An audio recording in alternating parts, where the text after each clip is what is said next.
Hey everyone, welcome to the Civics Outreach webinar today. So happy you could join us. We're going to get started in just a few minutes, just going to give folks a little bit of time to log on. And then as soon as we get some critical mass going, we'll make some introductions and get going with the training. So again, thank you all so much for joining, and please stand by.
Hey folks, thank you for standing by. We're just gonna give it about another minute or so before we get started. So again, thank you all for joining.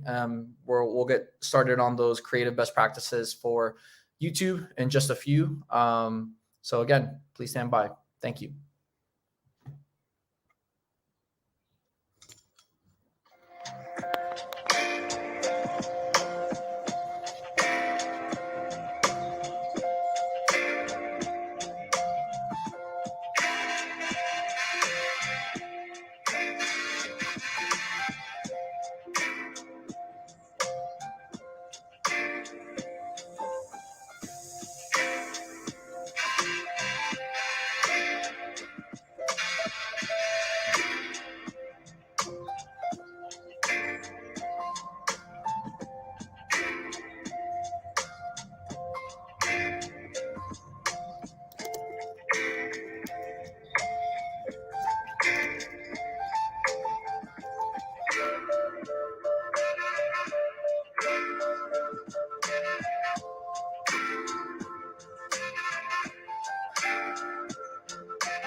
Hey folks, thanks for waiting. We'll just go ahead and get started. My name is Javier Hernandez. I'm on Google Civics Outreach team. For those of you who have worked with our team before, you know that we are the team that's here to support you and help educate you about how our products work and how they can best be utilized to achieve your goals as government and political civic communicators. Today, I'm joined by my wonderful colleague, Emily Keller, from YouTube, and I'll just hand it off for her for a quick intro, and then we can get straight into the presentation. And just a reminder, we'll be answering questions at the end. So if you do have any questions, please feel free to drop them in the chat below, and we'll make sure to get to them at the end of the presentation. So with that, Emily, you want to take it away? Sure. Thanks, Javi. As he said, my name is Emily. I'm a strategic partner manager for Civics at YouTube, meaning I work on kind of all like organic content with candidates, elected officials, and just making sure that we have good civic content on the platform. So this is my title and our alias, where if you have questions to reach out, civics-outreach@google.com. You'll hear me repeat that a few times. But if you have questions or need help after this presentation, that is a great starting point. So we're going to talk a little bit about civics on YouTube, and then we'll get into some creative best practices. But in general, like YouTube's mission is to make sure that everyone has a voice and everyone can kind of find the whole world on YouTube. And that includes news and civics content. YouTube reaches 87% of the US adult population. We kind of have a breakdown here of the average adult user, and how much time they're spending on the platform every day. They are on YouTube for significant amounts of time. You can see like 42 minutes is the smallest amount of average time people are spending on YouTube. So it's really important that we make sure that they can find high quality content. And so we do this through search, home, and watch next to drive viewership. And then kind of episodic content is what will actually drive subscriptions to your channel. We'll talk about that more a bit later in terms of our types of content and how we categorize things. But our YouTube news features, this is how we elevate and signal key stories, everything from breaking news on the homepage to top news in search, developing news information panels. These are a lot of features that we use to make sure that users are getting the high quality content that they're looking for. Compared to TV, YouTube reaches more 18 to 49-year-olds than all of broadcasting cable programming in the United States. So it's really important that we invest time and resources in the platform. And this is one of my favorite stats, and kind of what makes YouTube so different from other social platforms, is that 95% of views are fully on screen and 95% of views are happening with the sound on. When someone comes to YouTube, they're coming to watch videos, as opposed to Twitter or Facebook or Instagram, where maybe they are watching sound off, they're coming to look at photos or to read articles or whatever. If someone is on YouTube, they're there to watch video. And news and politics viewership just keeps accelerating. 26% of US adults are getting their news on the platform, and there's been a 76% year-over-year growth in daily users watching political content. We also kind of look at the election cycle. So from 2016 to 2020, we've seen more views, more watch time, and more subscriptions added in the news and politics vertical. And it's not slowing down. So this is an area where we're really investing a lot of our resources, and we think it's valuable for our creators to be investing here as well. So we want to help you kind of harness the opportunity. YouTube can reach a lot of constituents, voters, and really help spread a deep communications message. It can be a powerful communications platform. So we're kind of going to briefly go through some basic channel fundamentals before we get into developing a video and content strategy for YouTube. So first thing, look and verify channel access. Your channel can be a brand account, and that allows people to be managers, that allows people to be account owners and give people different access. So we do have links here. We can share some of these resources. Also, our help center is a wonderful place to look. You can follow instructions and kind of manage how many people have access to your account and what kind of access they have. You also want to go to youtube.com/features to enable live streaming for your account and kind of go through other key features that you might want to take advantage of. Everything from channel verification to your custom URL, and making sure that you're all ready to go to take advantage of all the features YouTube has to offer. And then the next thing that you want to start doing is branding your channel. So in order to make your channel feel like yours, you want to take advantage of your profile picture, the channel cover photo, and even adding a custom logo watermark that will appear in the corner of all of your videos. that will help identify your channel as part of your brand. And then this is kind of a brief overview that we'll dive deep into in a little bit of how we think about content and what we recommend when developing your content posting schedule. We have hero, hub, and help content.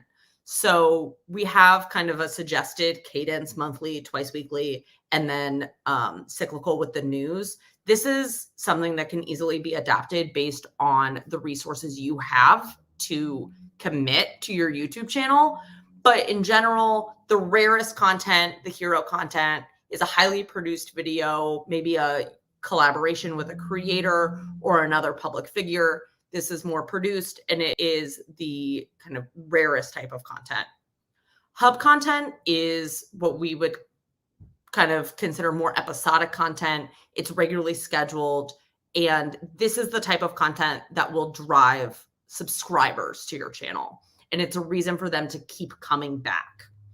And then help content, this is more evergreen. It answers questions, explains ideas. It can be reactions to the news cycle, but it's also something that answers questions and is just generally helpful to your audience, hence the name. So go through some examples. My favorite example of hero content is here, Kamala Harris and Mindy Kaling cooking in her kitchen. This was a great campaign video, highly produced with a big team, special kind of, this is not something you're going to do every week, but a great example of hero content.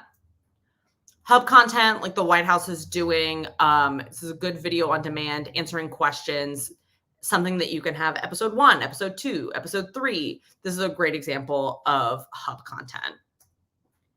You can also turn YouTube Lives if doing YouTube Lives is something that you have regularly scheduled. Those will become video on demand, and you can turn them into your regularly scheduled hub content.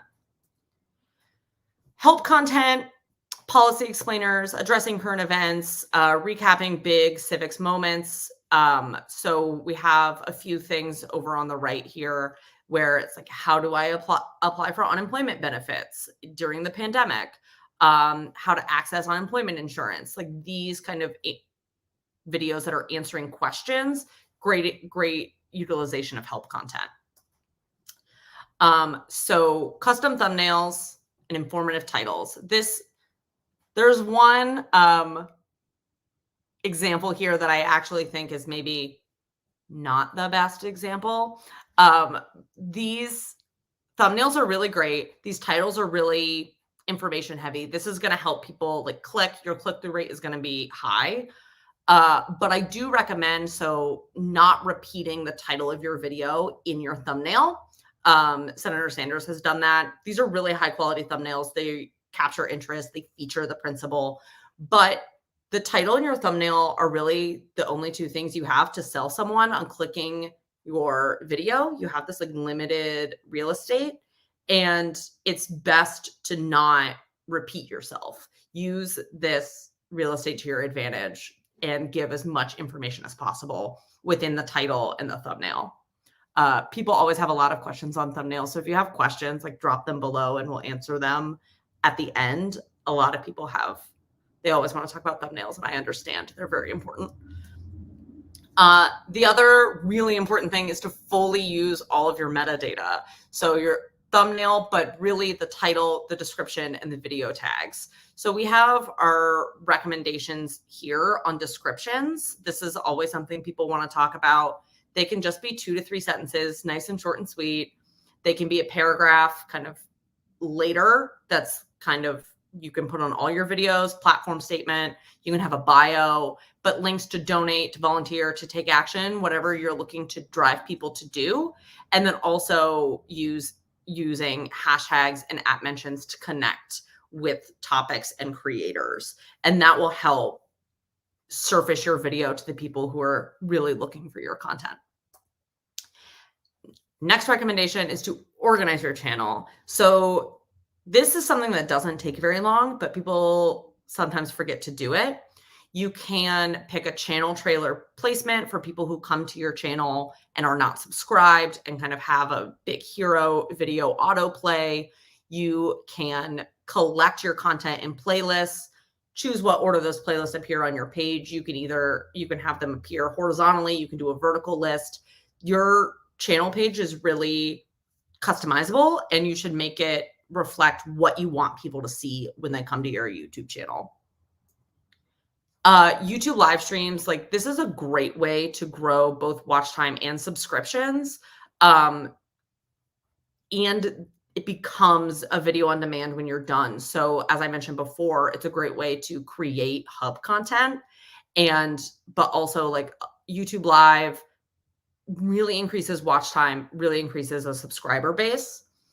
And we have a lot of tools to help you manage comments in a live chat at scale, including subscriber only live chat settings, which is one thing that can help you boost your subscriber base when you're doing live streams. We also have YouTube premieres. This is something that not a lot of people in the political and civic space take advantage of.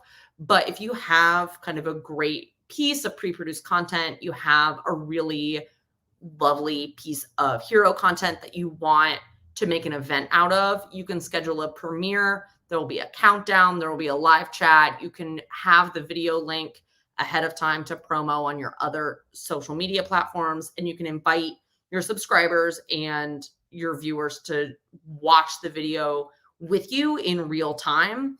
This can be a really powerful tool and a really great way to to create community. I really, really recommend utilizing premieres. This is something that music creators do a lot for when they're dropping a new music video, and it's always really fun to watch them interact with their fans. It's really cool. I love premieres. In this video, we'll give you an overview of YouTube Academy video on it, though. You can watch it later. So we also have end screens. This is where you're really going to be able to drive the most action. So you can add things like a subscribe card, a video card, playlist cards, and a link card if you need to link to a website or link out off of YouTube. One thing I will say is that linking off of YouTube does have the lowest click-through rate. So really, if you're going to do it, like it should be something that's really important to you to have there. But this is a way to have people continue to see your content, maybe not go necessarily to what's coming up in the watch next, but click of something in interest that you're promoting on the end card, and also encourage a subscriber base. So now for the meat of what we want to talk about, developing a video content strategy. How do you do this? If you have limited resources, limited staff, how do you do this effectively?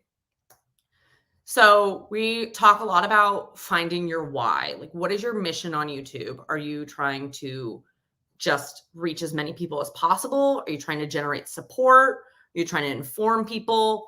Really think about who is your ideal viewer and what do you want them to get from your content. A lot of people don't spend a lot of time thinking about this at the beginning, and then they have trouble navigating what is valuable to put on their channel.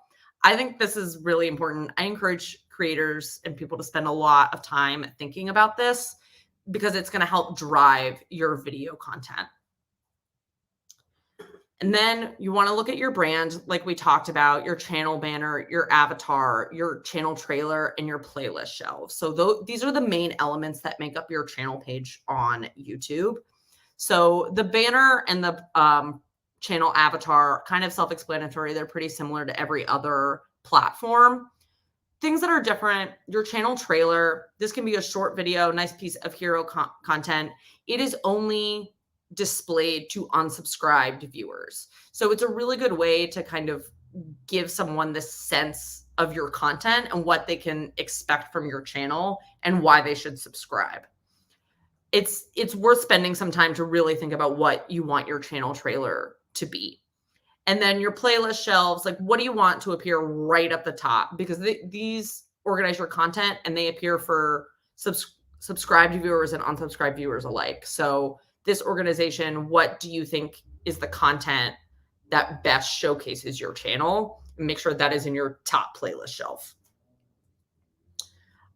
So we also like to talk about different format to match your viewer expectations and why people are coming to your channel. So these are some of our like favorite examples. You don't need to have like all of these formats. You can pick one or two. Is it important to have explainers, interview content, a weekly coverage, live streams? This all depends on what you're trying to achieve and that why that we just talked about. So, but these are some proven, like very successful formats, particularly in the civics space, that we really recommend. Collaborations can be a heavy lift, but they can also really increase your watch time and reach. Live streams, depending on what it is. Congress does live streams all the time, the committees in particular. And but behind the scenes content, interviews, weekly content, these are all things that can really encourage people to actually subscribe to your channel rather than just watching a video and leaving. This is my favorite thing to share with people. Consistency matters so much more than frequency. Setting an expectation with your audience and then meeting it. So if you really only have the capacity to post once a month, that's fine. Just post the same day and time every month. Create a schedule. Consistency like doesn't equal volume. Your frequency is simply not as important as your consistency in posting. I really recommend like think about what you have the capacity for, what can you realistically commit to, and then go for it. I keep it manageable, keep it realistic, and this is what's really going to help you build a community on YouTube. Again, this is a great way to think about it. Like your hub and help content, like the base of your pyramid, like that is where you want to find consistency. Your hero content can be more of a one-off situation when you have a really good opportunity. So hero content, it's rare, it's got mass appeal, and the audience is as wide as possible because this hero content, the goal is more for watch time and views than it is a subscriber base. And it's going to give you significant visibility. Hub content, this is where you're going to build a release schedule. So this is where you really want to think about what kind of formats and what kind of content is sustainable for you and the resources that you have for your YouTube channel. This is where your consistency is going to come in. This is going to help build your subscriber base, and it's going to create the reason to come back to your channel. I love when we have leaders do weekly reports or someone to do a weekly Q&A. I think that's a great way to build a relationship with your audience.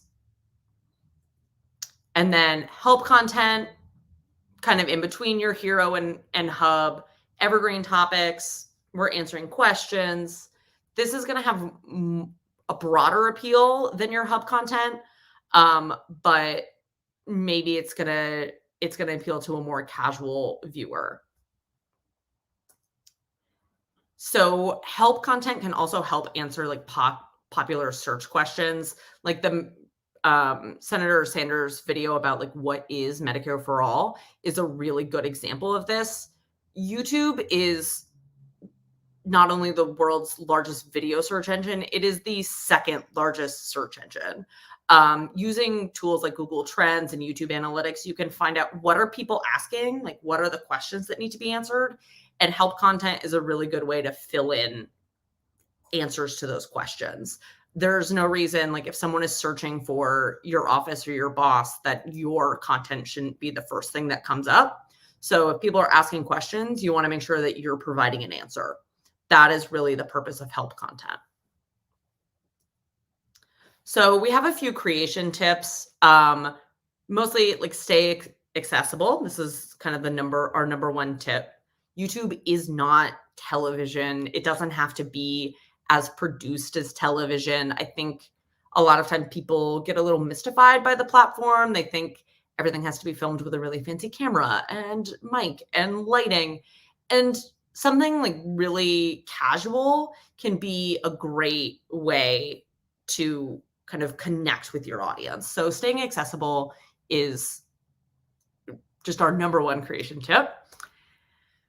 The next is audio. Great audio. This is, I think it's surprising until you actually think about it. Viewers will not put up with bad audio. They're more likely to put up with a substandard video quality than they are audio quality. So if you're choosing a location, really think about the ambient sound. Is there going to be an echo? Are you outside? Is there going to be wind? Do you need a wind guard on your mic? Using external microphones, I think, is often more important than using a really nice camera. Audiences are just not at all forgiving of poor audio. I definitely recommend kind of thinking about your audio setup and what budget you have for external microphones. Effective titles and thumbnails. This is really important. We'll continue to talk about this forever. I'll be talking about titles and thumbnails forever, but you want to be accurate, concise, searchable, and engaging. So those are the kind of main tenets you want to think about, particularly with your title, because your title is in the metadata. So you want to, accurate is important. You don't want to have clickbait. People get annoyed. They will click out of your video. Your watch time will fall. Being concise is important because you want to put the most important ideas up front in your title. And also remember that if someone is scrolling on mobile, like your title might get truncated. It might be shortened. The shorter the title, the more you can be guaranteed that people are going to see the whole thing. Being searchable. So you want to include search-friendly keywords whenever possible. That's going to help make sure that your video is delivered at the top of search results. And then being engaging. So the combination of your title and your thumbnail is really what's going to make the tease for your content. And that's going to be the driver of your click-through rate. Give your viewers something to do. Give them somewhere to go when they're done.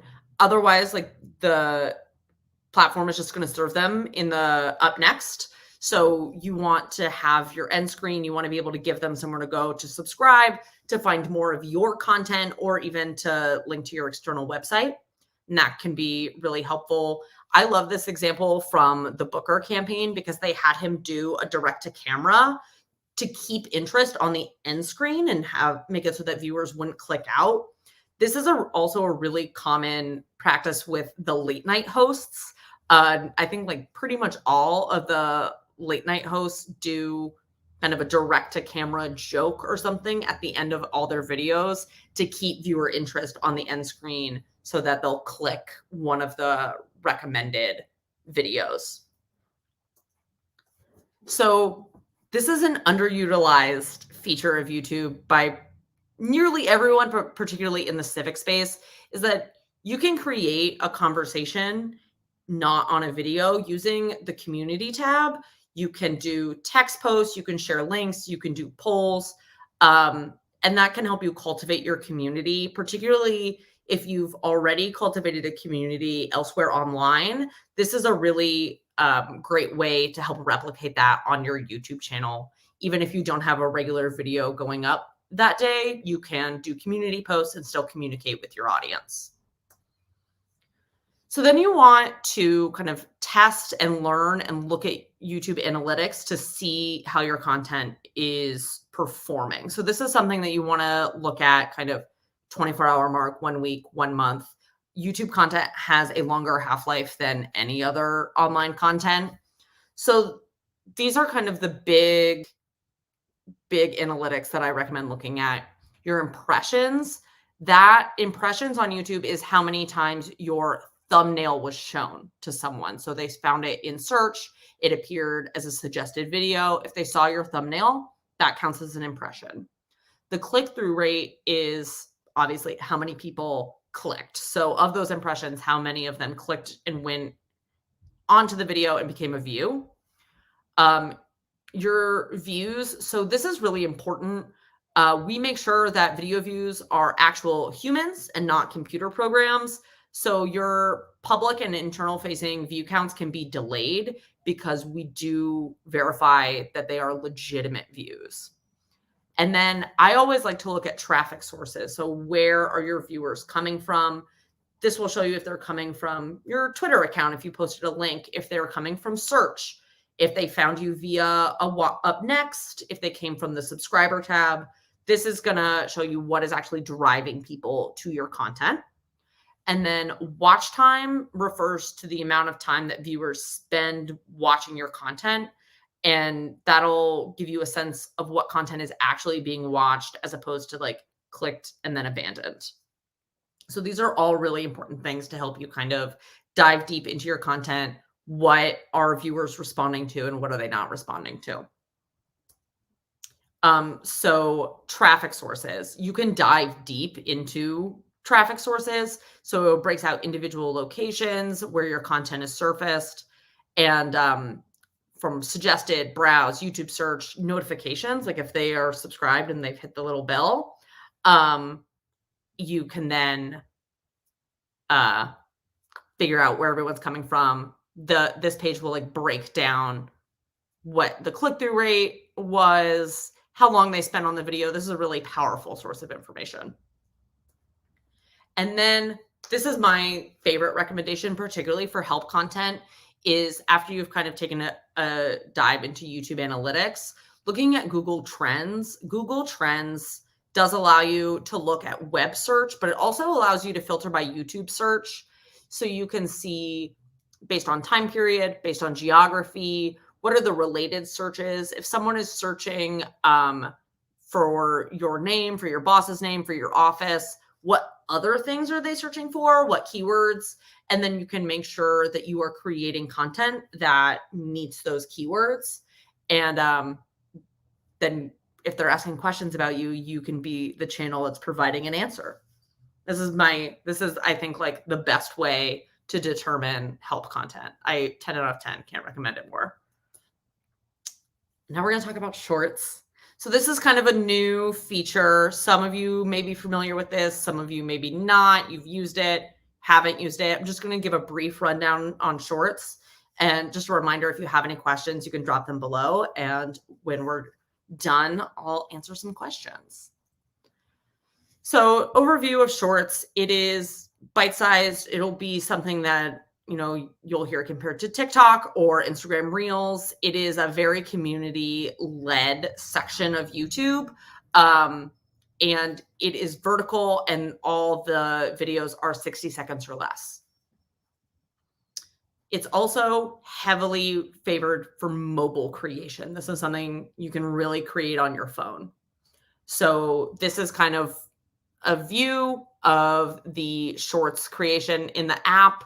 Like if you just hit create at the bottom of the YouTube app, it says like create a short right there. So you can just start, select, create, upload right in the app.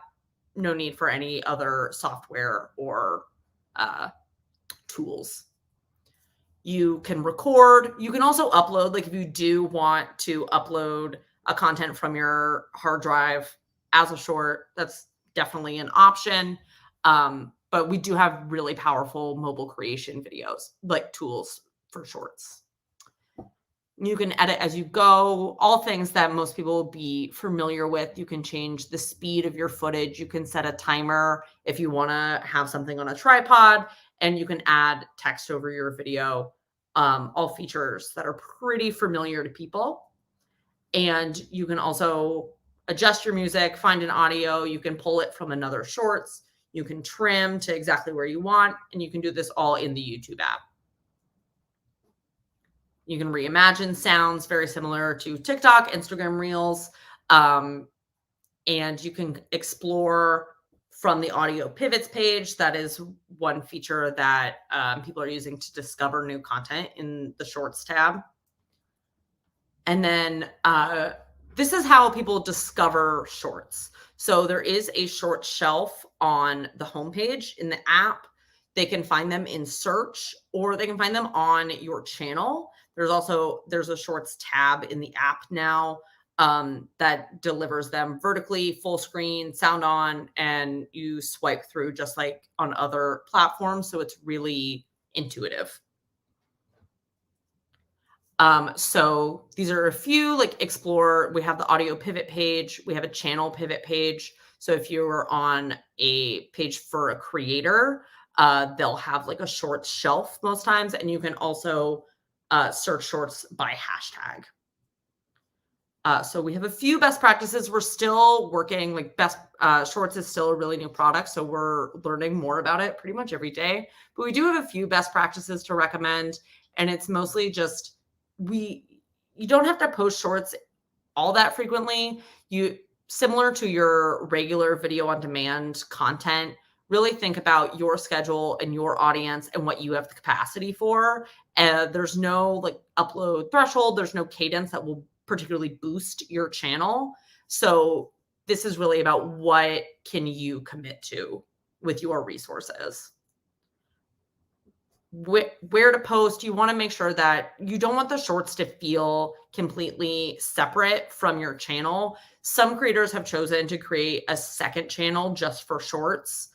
I don't really recommend that, because I do think that shorts is a great way for people to discover your channel. They can come and find your channel from the shorts tab. And I think that's a really powerful audience building tool.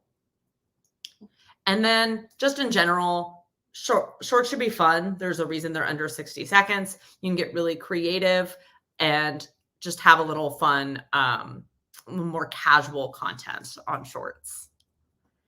And then you just want to make it snappy. You want to be engaged from the very beginning, because otherwise people are going to swipe away. You want to keep people there. Cut out unnecessary pauses. You don't want like a lengthy intro. You have 60 seconds, like just get to it. That is our biggest recommendation. And then you don't want to do part twos. Part twos are very annoying. Everything in shorts is a discovery-based experience. So focus on making sure that your viewers are satisfied. It's a standalone piece of content. And given the length of shorts, using kind of a familiar story structure will help you organize your content and kind of keep everything concise. We also have the Shorts Report. This is a new and exciting product for us. So you can subscribe to kind of, as we learn more about shorts and how our users are behaving and consuming them, you can subscribe to the Shorts Report so that you can learn more right along with us. We love shorts. So we'll get to, these are some resources that I want to recommend before we get to questions.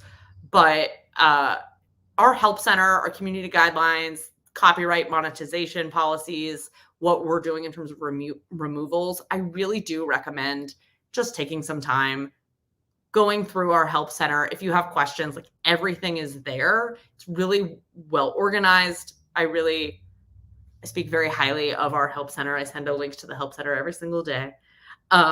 So these are all really good starting points, particularly in the civics space. And these are our civics team. Follow at YouTube Creators, look at the Creators channel. And we do have like guided courses on product updates and things like that. But otherwise, we are here to help. Civics-outreach@google.com. And the team here is always ready to answer questions or help you with anything that you need. With that, I think we're going to do questions. Yeah, thanks so much, Emily. That was great information. So we do have some questions right off the bat that we can touch on. And again, if you haven't left your questions yet, you can do so either through the YouTube link that I know some of you are logged on to, or through our website. If you scroll down, you can drop some questions there. But we do have some that we want to get to first. So the first question is, if the thumbnail shouldn't repeat the title, what kind of text do you recommend, or should you not use text? Does that cause accessibility issues? It can. So that accessibility is a really interesting point. Screen readers don't really capture the thumbnail of a video, so you can't. That is a consideration. Text in a thumbnail kind of depends on the video. You don't want to put too much text on a thumbnail because it's a small space. It's like readability. It's more important to have, if you're featuring a principal, have a face, something that makes people want to click. That is a really, that's more important than text on a thumbnail. Great. And then the next question we have is, how do videos with low watch time impact the channel overall? I'm assuming this kind of means in like how frequently your videos are served. in search? And the answer is not too much. I think if you're looking at your YouTube analytics and you're seeing that your watch time is low, like maybe your click-through rate is high, but then people are not staying until the end,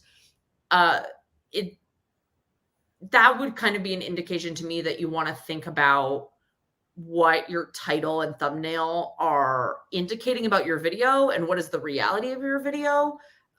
Because that would indicate to me that viewers, it wasn't the content they thought they were getting if they like are clicking out immediately. If they're clicking out in the middle or towards the end, you can kind of look at, where did most viewers leave? So that is it's a powerful tool. I don't think in terms of like impacting the channel, it doesn't have a big impact, but it does indicate to me that maybe you should be thinking about how you're presenting your videos. Great. And the next question we have is, do you need a certain subscriber count to be verified on YouTube? It depends. Not really. If you're a civics creator, if you're like in government, if your channel has a public interest to it, you can flag that to the team and we can see about getting you verified. There's a team that checks and kind of looks. But particularly for like civics creators, there's no actual subscriber threshold. Yeah. And if you want to check with us, just make sure to use our team alias, which is civics-outreach@google.com. If you just send over your channel link and request verification, we could definitely look into that for you. Yeah. And then the next question for you, Emily, is, are hashtags important on YouTube? And I know you touched on that a little bit, but can you just elaborate? Yes. So hashtags, using them, we consider these tags is basically what we just call them.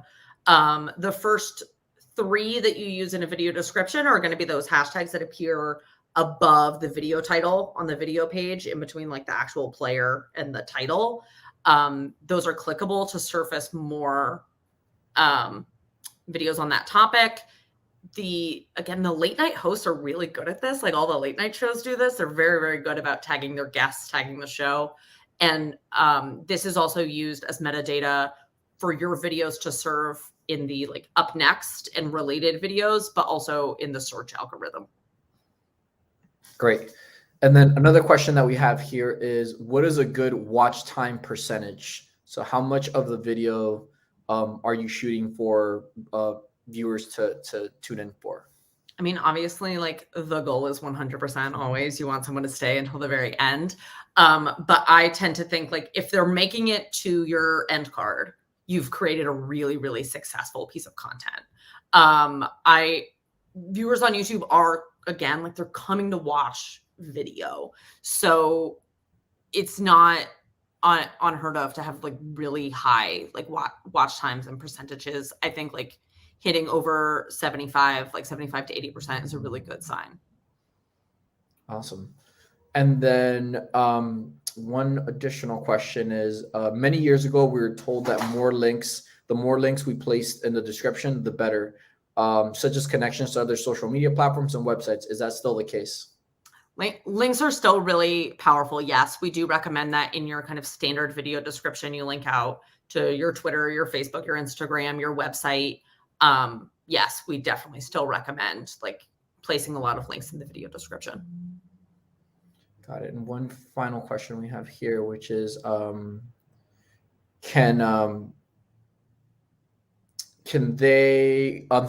there advertising on shorts? Yes, I would actually really refer these questions to the ads team. You can email the Civics Outreach alias and we can help connect you.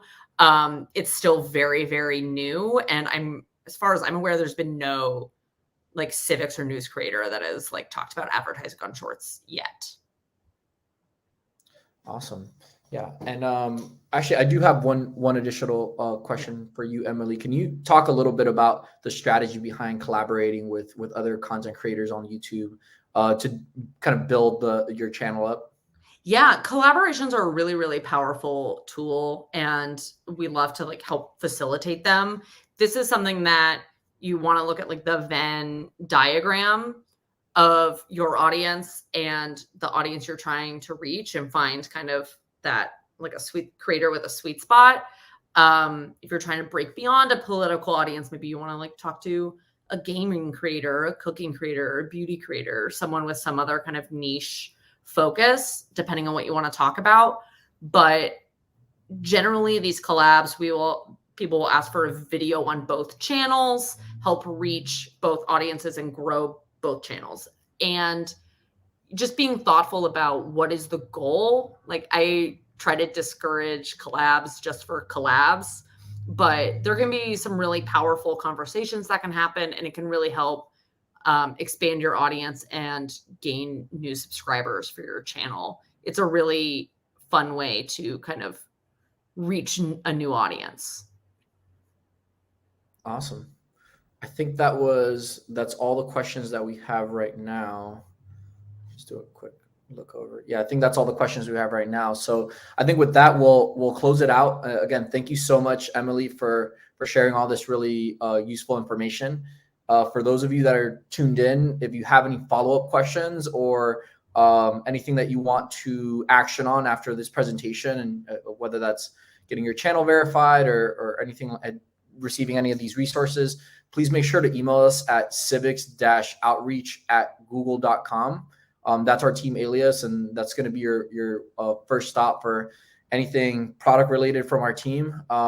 So yeah, thank you so much for tuning in, and we'll see you next time. Thanks again. Bye, guys.